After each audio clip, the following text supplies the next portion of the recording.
So we're looking at today what is electrical current. Well, you've heard of static electricity. This is current electricity. Static electricity is where you have a build-up of charge that does not move.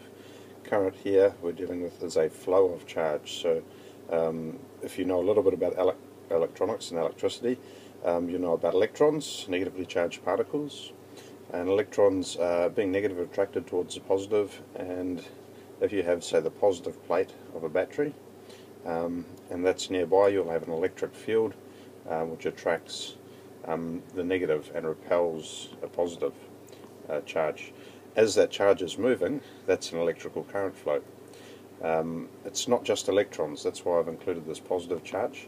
You could have a proton beam, a beam of protons.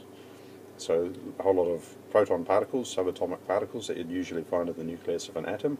You can send them one after the other across, and as long as there is this flow of charge. And there's a formula associated with this because it's a rate of flow of charge. That means there has to be time included. I is the symbol for current, and that's equal to the charge that passes over time. So the more charge that passes, the higher the current, or the shorter the amount of time. So if you decrease time, just mathematically decrease whatever's on the bottom, and you're going to increase the solution to that. So that's current. Current's flow of charge. Now, usually there's a couple of ways that current can flow, and we'll look at two of them. You can have current flowing through a conductor. So a conductor, and most conductors are metals. There's a few exceptions. A lot of superconductors, things which conduct really easily, are actually ceramic compounds and unusual things like that. But metals are what we'd typically think of when we're thinking of conductors.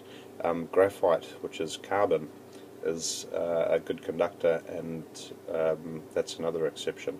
But conductors are what we consider usually when we're talking about electron flow or movement of charge, current flow. You can also have current flowing through a vacuum. As we said before with the proton beam, you can just send charged particles directly from A to B. But yeah, I want to focus on metals. If you have a block of metal, inside that you have atoms. Okay, they're just randomly scattered. They're in a metal, because the metal is ductile and malleable. It can move and shift, and you can bend it, and you can draw it out into long wires, that sort of thing. The atoms are not rigidly bound into a regular array like they are with something like salt crystals or sugar crystals or glass. And you will have noted that glass itself is an insulator, but metals are not, and we want to look at why that is, and that'll help your understanding of current flow. See, in metallic atoms, you've got the electrons orbiting one nucleus. That blue dot in the middle there is your nucleus, and the dots are the electrons with a negative charge. And in a metal, in a conductor, you have a lot of what they call free electrons. The electrons are very loosely, loose, I'm very dyslexic this morning, S-E-L-Y, loosely bound. And what that means is the electrons kind of jump from atom to atom in random directions all over the place. They're just kind of drifting here, there and everywhere. So that's conductor. And what happens to produce current flow? See, we don't usually talk about this drift of electrons from atom to atom in all random directions. We don't talk about that as current flow usually, because overall, when you stand a long way off and you look at say if we're looking a long way off, this is our wire, we're only really interested in whether they're going that way or whether they're going that way. Otherwise, if these little shifts in the middle, that we're not interested in them. There's no discernible overall big direction of the current flow. So what we're interested in is how we can get that. And what we usually do is attach a battery or a power supply of some sort which in DC, direct current, where we only move it in one direction, we have a positive and a negative side. Okay, so you can think of this as the positive plate on a battery and the negative plate on a battery, and all those electrons, the negatively charged particles, they're going to be attracted to the positive side. So instead of drifting all over the place in random areas, they're not going to do that. They're all going to overall start drifting in the same direction. So all the electrons, all of the little green dots in this diagram, they're all going to go in roughly the same direction. And that's what produces current flow that you can measure. You measure current flow with an ammeter, which is symbol A in a circuit. We'll get into electrical symbols another time, but yeah. So, and insulators, just to finish off this point here, if we look at insulators, they have a, we'll look at silicon for example. Silicon atoms are in a regular array and they're bonded by electron pairs on all sides, and all of those electron pairs are used with bonding, so there's no free electrons like there are in a metallic atom. There are no free electrons like in there for conduction. So to make you can actually make an insulator conduct, but you have to put such a high voltage, such a high positive and negative attractive force on the ends. If you tried that on for an insulator, with low ones it wouldn't work, but with high enough you'll actually break the structure and you'll grab these electrons and they'll start moving. And if you were to do that, you would find, standing far back and looking at it, like the way you would look at window glass, which is silicon, or silicon dioxide, you'll have to check that one, but anyway, it would actually break. The actual structure has physically broken because those electrons along the break are now conducting, and it's usually on the surface for an insulator. But insulators, as a rule, they don't conduct, but we're looking at a little bit higher level than just what you might have learned in primary school and in junior high school. Okay, so that covers conductors and insulators and general flow of charge. We know that it's electrons that are moving usually, but there's a really important idea to understand with current flow, and that is the difference between electron flow and conventional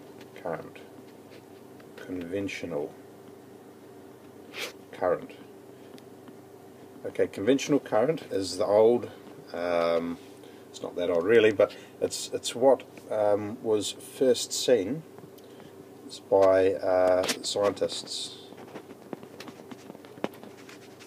So looking from a bit far, like when I'm talking about looking from close compared to looking at far, if you look at a wire, here's a wire, but you could zoom in on a section of that and it would have like a thickness, and you could, if you could zoom in even more, and you'd see the electrons.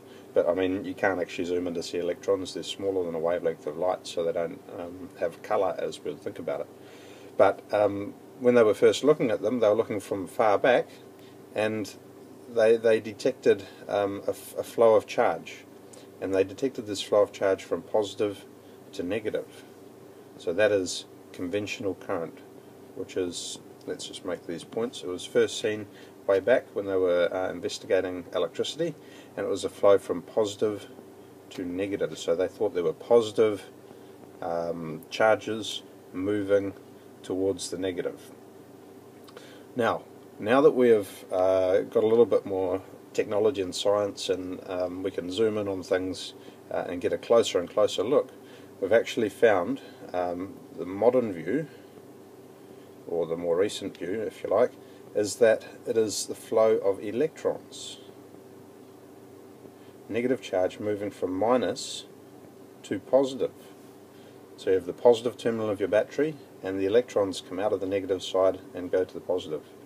Now this is a really strange kind of concept,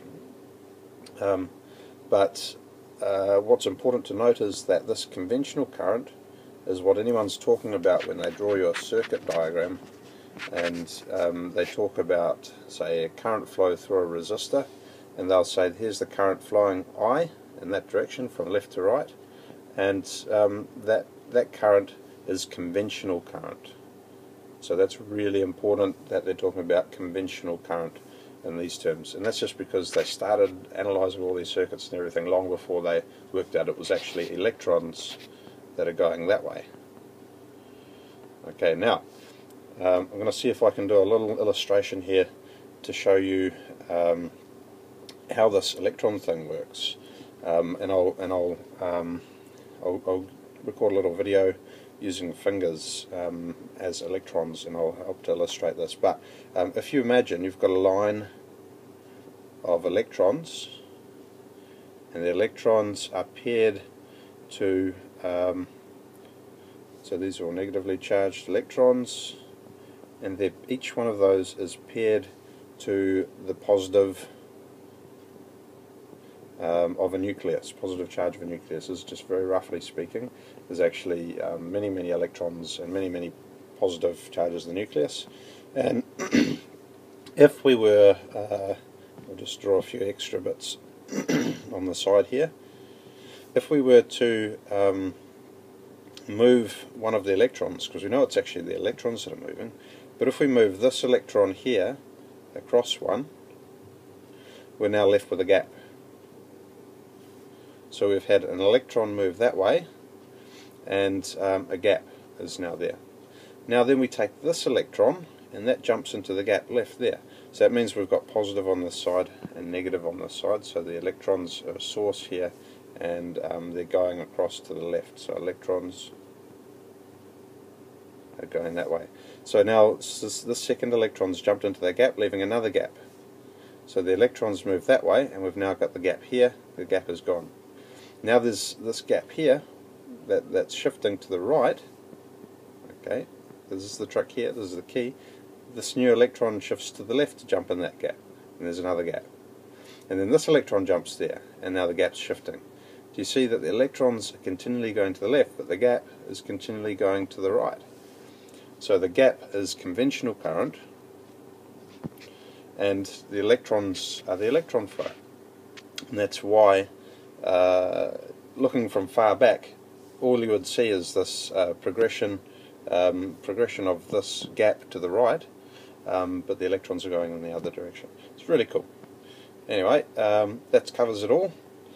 I'll try and put up a video also showing how you can use your fingers to demonstrate electron flow.